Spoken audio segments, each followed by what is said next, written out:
첫 시간 주님께 안녕하세요. 대강교회 오훈 목사입니다. 5월 31일 토요일입니다. 하나님 우리에게 주신 말씀은 열왕기상 13장 1절에서 10절까지 말씀입니다. 보라, 그때에 하나님의 사람이 여호와의 말씀으로 말미암아 유다에서부터 베델에 이르니 마침 여로보암이 제단 곁에 서서 분향하는지라. 하나님의 사람이 제단을 향하여 여호와의 말씀으로 외쳐 이르되 제단아, 제단아, 여호와께서 이와 같이 말씀하시기를 다윗의 집에 요시야라 이름하는 아들을 낳으리니 그가 내 위에 분향하는 산당 제사장을 내 위에서 제물로 바칠 것이요 또 사람의 뼈를 네 위에서 사르리라 하셨느니라. 하고 그날에 그가 징조를 들어 이르되 이는 여호와께서 말씀하신 징조라. 제단이 갈라지며 그 위에 있는 재가 쏟아지리라. 하매 여로보암 왕이 하나님의 사람이 베델에 있는 제단을 향하여 외쳐 말함을 들을 때에 제단에서 손을 펴며 그를 잡으라 하더라. 그를 향하여 편 손이 말라 다시 거두지 못하며 하나님의 사람이 여호와의 말씀으로 보인 징조대로 제단이 갈라지며 재가 제단에서 쏟아진지라. 왕이 하나님의 사람에게 말하여 이르되 청하건대 너는 나를 위하여 내 하나님 여호와께 은혜를 구하여 내 손이 다시 성하게 기도하라. 하나님의 사람이 여호와께 은혜를 구하니 왕의 손이 다시 성하도록 전과 같이 되니라. 왕이 하나님의 사람에게 이르되 나와 함께 집에 가서 쉬라. 내가 내게 예물을 주리라.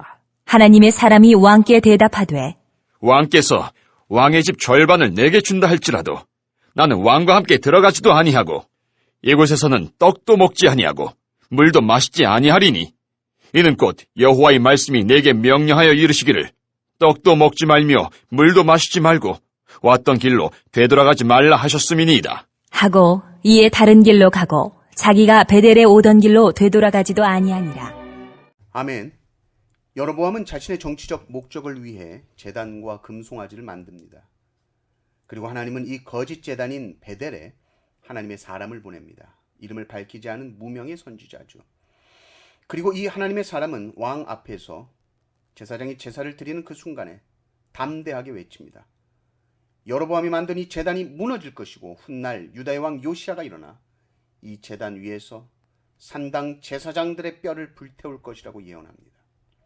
2절을 보십시오. 하나님의 사람이 제단을 향하여 여호와의 말씀으로 외쳐 이르되 제단아 제단아 여호와께서 이와 같이 말씀하시기를 다윗의 집에 요시야라 이름하는 아들을 낳으리니 그가 내 위에 분향하는 산당 제사장을 내 위에서 제물로 바칠 것이요 또 사람의 뼈를 내 위에서 사르리라 하셨느니라 하고. 물론 이 예언은 당장 이루어지는 것은 아닙니다. 수백 년 뒤의 일입니다. 그러나 하나님의 말씀이 확실함을 보여주기 위해서 징조를 보여주십니다. 이 무명의 선지자가 이렇게 말합니다. 제단이 갈라지고 그 위에 있는 재가 쏟아지리라. 이렇게 외치니까 여로보암이 열받죠. 자기가 만든 제단인데 이게 갈라진다고? 그래서 여로보암이 야 저놈 잡아 하면서 손을 쫙 폈는데 그대로 굳어버리죠.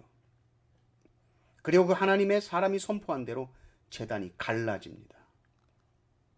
그리고 제사 지내고 남은 재가 제단에 쏟아져 내리는 거죠. 말씀이 그대로 이루어집니다.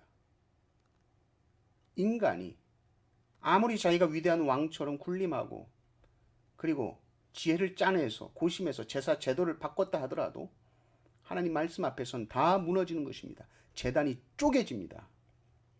네가 만든 거야 이 종교 시스템. 그것이 하나님으로부터 나온 것이 아니라면 반드시 무너집니다. 종교를 가지고 자기 권력을 유지하려는 모든 것들은 다 무너질 것입니다. 그제서야 여로보암은 하나님의 사람에게 간청하죠. 6절을 보십시오. 왕이 하나님의 사람에게 말하여 이르되 청하건대 너는 나를 위하여 내 하나님 여호와께 은혜를 구하여 내 손이 다시 성하게 기도하라. 하나님의 사람이 여호와께 은혜를 구하니 왕의 손이 다시 성하도록 전과 같이 되니라. 여로보암이 이 하나님의 사람에게 뭐라고 합니까?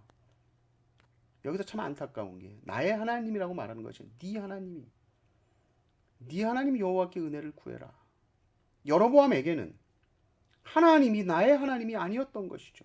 하나님은 그냥 나랑 거래하는 신입니다. 여로보암은 회개하지 않았습니다. 단지 지금 자신의 굳어진 손만 고치고 싶은 겁니다. 그런데도 하나님의 사람은 왕을 위해서 기도했고 여로보암의 손은 다시 성하게 됩니다. 치유받습니다. 하나님은 은혜로우신 분이시죠. 죄인을 향한 경고 속에서도 자비를 보여주십니다. 그런데 안타까운 것은 하나님의 이 놀라운 은혜와 이 놀라운 자비가 곧바로 회개로 이어지지 않는다는 것이죠. 여로보암이 이 놀라운 체험을, 이 기적을 체험하고도 돌이키지 않았고 하나님은 그냥 그를 버려두십니다. 여로보암 왕은 자신의 손이 고쳐졌으니까, 이 하나님의 사람이 자기를 고쳐줬으니까 이렇게 말하죠. 우리 집에 갑시다. 내가 선물을 주겠다. 뭔가 이 하나님의 사람이 능력이 있어 보이니까 자기 권세 아래 두고 싶었겠지요. 그러나 하나님의 사람은 거절합니다. 왕의 집 절반을 준다고 해도 저 안 갑니다. 왜요? 하나님이 가지 말라고 그러셨거든요. 하나님의 사람은 왕의 말을 듣는 자가 아니라 천지를 지으신 하나님의 말씀에 순종하는 것이 맞는 겁니다. 여로보암은 자기가 왕인 것에 취해서 자기 위에 계신 왕을 보지 못합니다. 그러니 자기 마음대로 예배를 바꾸고 신앙의 내용을 조작합니다. 신앙을 자기 유익을 위해서만 사용하는 이런 신앙, 이건 주술적인 신앙이라고 합니다. 무속적인 신앙입니다. 오직 자기의 유익만을 위해서 초월적인 힘을 의지하는 신앙입니다. 하나님을 믿는 것이 아니요, 하나님을 내 뜻대로 부리고 싶은 것입니다. 이것이 바로 여로보암의 죄고 오늘날 우리 안에도 깊이 스며들 수 있는 죄입니다. 하나님을 주인으로 모시는 것이 아니라 도구처럼 사용하는 신앙. 내 계획을 이루기 위해 하나님의 이름을 빌리고 내 유익을 위해 하나님의 능력을 이용하는 이기적인 신앙입니다. 하나님 그런 신앙 기뻐하지 않으십니다. 하나님은 당신의 말씀에 순종하며 당신을 주인으로 인정하는 자를 찾죠. 이름조차 기록되지 않은 이 하나님의 사람처럼 말씀 앞에 담대히 서고 사람의 눈치를 보는 것이 아니라 하나님의 음성에만 귀를 기울이는 사람을 통해 하나님은 일하십니다. 우리는 누구의 음성에 반응하며 살고 있습니까? 여로보암처럼 자기 유익을 따라 신앙을 조작하고 있지 않습니까? 아니면 이름 없는 이 하나님의 사람처럼 오직 하나님의 말씀만을 따르는 사람입니까? 하나님의 말씀은 반드시 이루어집니다.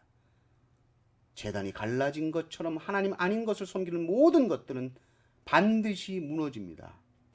오늘도 우리에게 주어진 이 말씀 앞에 겸손히 순종하며 하나님을 이용하는 신앙이 아니라 순종하는 신앙으로 살아가시기를 주님의 이름으로 축원합니다. 아멘.